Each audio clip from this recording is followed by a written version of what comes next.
je suis arrivée dans le féminisme, disons que c'est dû à ce qui se passe. Quand j'ai vu dans ma famille, ou encore mon entourage, et encore plus loin, disons mon pays, est beaucoup plus en retard sur les questions de femmes, notamment le mariage précoce, l'excision. Je suis passée par l'excision. Le mariage précoce, heureusement, j'ai pas été victime. Mais ça continue dans nos communautés. On vit cela, on est témoin. Et donc, pour que cela cesse, il faut qu'il y ait des gens qui haussent le ton, qui parlent, qui disent non, arrêtez, arrêtez. C'est notre journée aujourd'hui.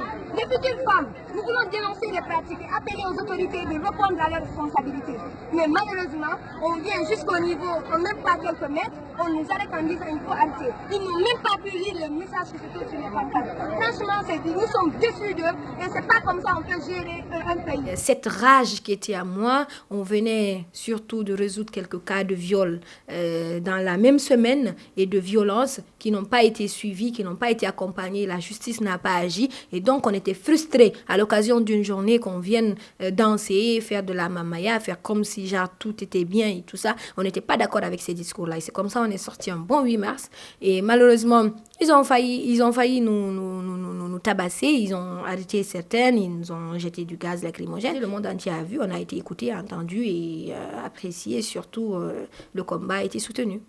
En tant que jeune fille africaine et guinéenne, j'ai été victime de cette pratique. Adja Idrissaba, bonjour, merci beaucoup d'être avec nous. Vous êtes guinéenne, vous avez 21 ans, vous faites partie de cette jeune génération. Je suis presque passée sur tous les grands plateaux de la France, notamment Brut. Brut, c'est venu, justement, ce Brut-là, il est venu juste après notre manifestation en Guinée, et paf, Brut nous a lancé. Et quand Brut nous a lancé, il y a eu les autres médias.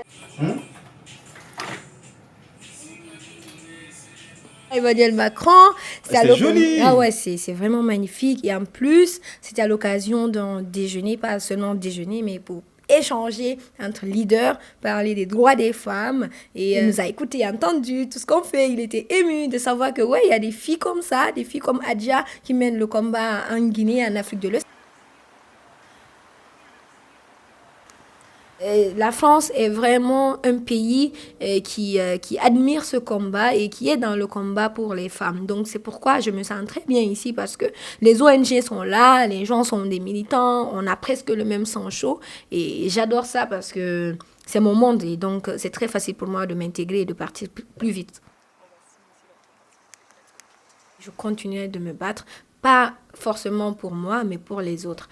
Et pour ça, c'est par le cœur que je mène ce combat. C'est une passion, le féminisme. C'est une passion pour moi d'aider les filles. Parce que j'ai eu des filles qui ont dormi avec moi sur le même lit, qui étaient victimes, qui pleuraient et tout. Ça fait très mal. Ça fait très mal. Et ça nous encourage. Parce que si tu ne vis pas la chose, tu ne peux pas défendre la chose.